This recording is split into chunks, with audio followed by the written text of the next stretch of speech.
I'm here in the Leg Boot studio with the 25-day Marlboro cigarette advent calendar, which was allegedly given to me by my Aunt Stacy for Christmas last year.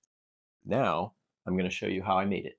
Full disclosure, I'm not a real smoker and I don't have an Aunt Stacy that I know of. But I have made a few cigarette-related items before, such as this Marlboro sweater and cigarette hats. One reason I like doing art around cigarettes and cigarette branding is that 50 years ago, cigarettes were almost universally accepted. But nowadays, people are like, A, that's uncool. B, it stinks. And C stands for cancer is bad.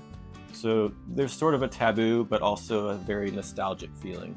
Obviously, before starting any craft project, you should be wearing proper safety equipment. So I'm gonna go ahead and put the sweater on. When I started the Advent Calendar project, I knew the first thing I needed was a good nostalgic background image inspired by Marlboro Country magazine ads, sort of like these. I tried my hand at drawing some, but they just weren't working out, so I went to Fiverr.com to look for an oil painter who could paint the backdrop for me.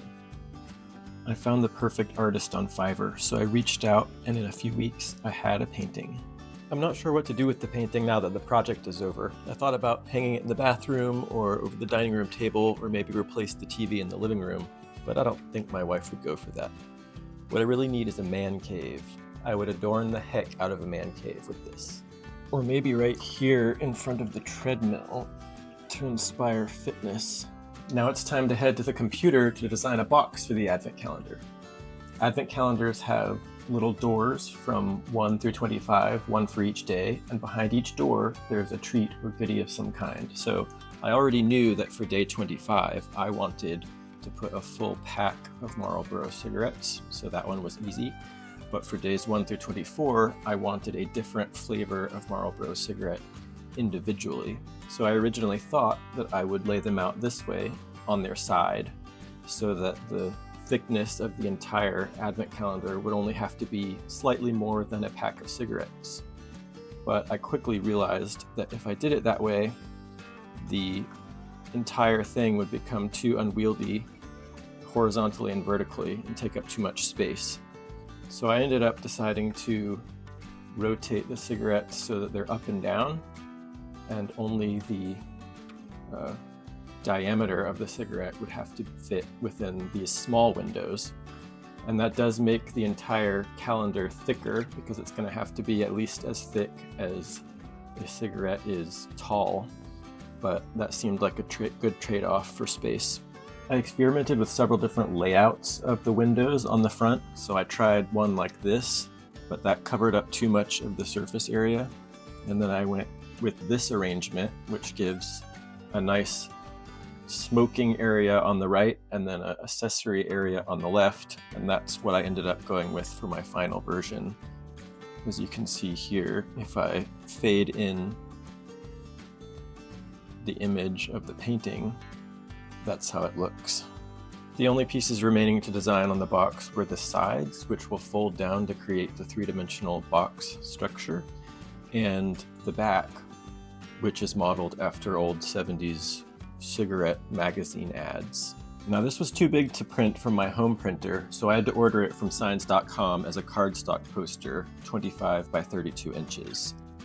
And I thought I should probably order a few extras just in case I make a mistake. I also knew I was going to need a die to cut out all of the little windows with the perforations and the finger notch. So I designed a template and sent it to a company called Apple Dies to create the tooling for me. One other thing I knew I would need was some accessories to put in the first window. So I found these Christmassy lighters online, as well as this portable ashtray, but they're kind of generic and not very well branded, so I'm going to design some logos to put on them while I wait for my poster to print.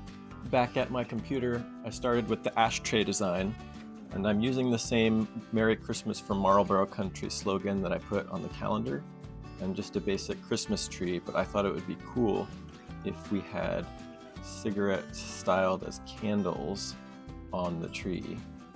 So I think that looks pretty good for the ashtray. And now for the lighter design. We just have a small square area here to put any graphics that we want to do. So I thought we would start with the Marlboro logo, which is a square. And looking at this white triangle, it reminds me of a snowy mountain.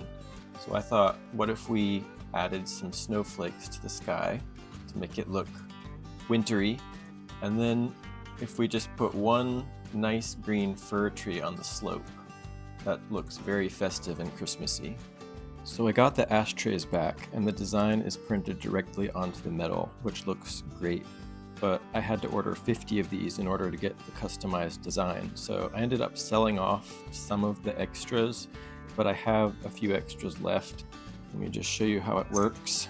Pops open like that, and then you can put your cigarette on there, prop it up.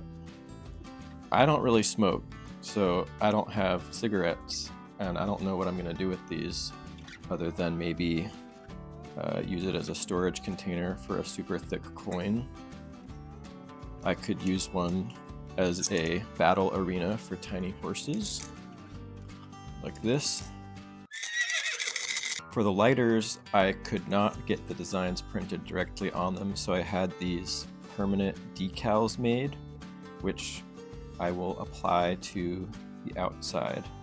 So you just have to peel off the backing like that, and then we need to line it up perfectly onto the front of the lighter. Make sure that it sticks to the surface nice and hard before peeling off the front film. Like so. I actually botched the front. Oops. Extremely conveniently for my staged video, as soon as I was done assembling the lighters, I received my posters in the mail. And shockingly, conveniently, I also got my die from Apple Dies. Let's get to cutting. This part was a lot of tedious measuring and cutting, so let's go ahead and fast forward through most of it. I also used this bone folder to create score lines along the edges of the box where it's going to fold. Now that that's done, we can actually fold it along each of the creases to make the box structure. That's gotta feel so good as a box. Now I'm in the workshop to do some die cutting. The die is made from these little pieces of metal embedded in acrylic. So this one is for a score line. That'll be a fold for the window opening, like the hinge. And then most of the rest of it is kind of serrated to give it the perforation that can tear. And then this little notch is for an actual cut for the finger hole. But it needs a tremendous amount of pressure to be able to stamp through all of those pieces into the cardstock. I had already spent more than I wanted to on this project, so I did not buy a press to use with the die. So I built this thing, which is 2x4s hinged to the wall. And then it has this little block here that presses down on the die. I reinforced the work surface with a diagonal 2x4. Hopefully that's enough. And then I put my cutting mat under it with a steel saw blade so that the die will not press down into the plywood. You can see some of my test cuts are kind of shoddy. They don't get all the way through the material, so it's an inexact art, but with a little practice I was able to get it okay. The trickiest part though is lining it up. So I made this little paper jig that goes over a window location. So once I line that up, then I leave the outer part, remove the inner ring that's properly sized for the die. So then I place the foam square of the die inside the jig. And then I have to put this washer on top because otherwise the pieces of metal will be pushed back outside the top of the acrylic. Don't want that. And then my pusher block goes on top. Once I think I've got it lined up properly with the block in place and the lever carefully positioned on top of the block, I have to go to the end of the lever and then support my entire body weight on it, like so.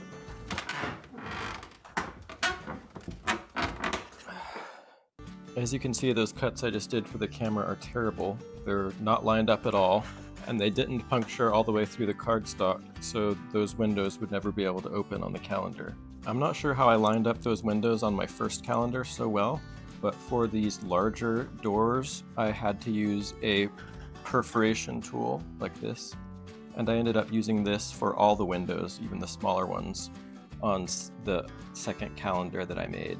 And I used a separate semicircular punch like this to create the finger hole. I plan to put individual Lucy's behind windows 1 through 24, so I got these self-sealing Mylar bags and created a fake paper rolled cigarette. Since I'm not a real smoker, I don't have any real cigarettes on hand, just to test the size. And when I put it in there, that's too much space. They're gonna have way too much fun in there, lose some of their freshness and ciggy goodness. So I need to cut down the size by about half maybe, to restrict their movement and make sure they're constrained and stay fresh. I'm going to use my impulse sealer for this. Try to line the bag up perfectly in the middle.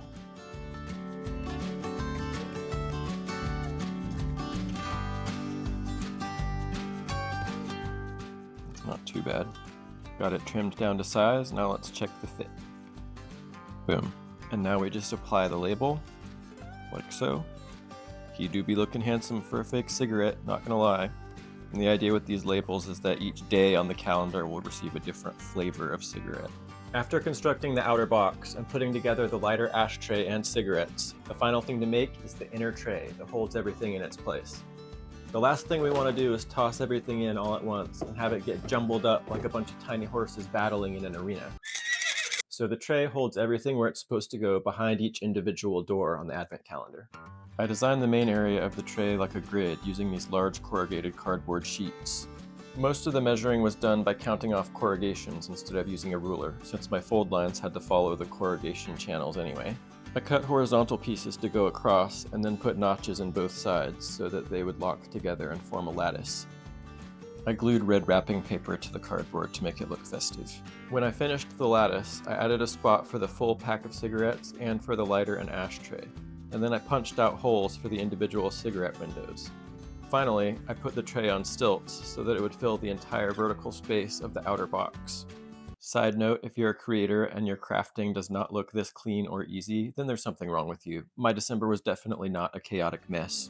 Let's do a fit check. Perfect.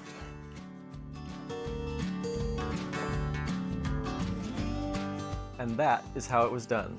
When I was finished making this, I went to the gas station to buy cigarettes for the first time ever and fill up the windows so I could record videos pretending to have gotten an advent calendar for Christmas. You can watch those videos over here. The moral of the story is, with enough time and effort, you can be your own leathery cigarette Aunt Stacy. And if you have a good idea for what I could do with this painting, drop me a comment and let me know. Thanks for watching.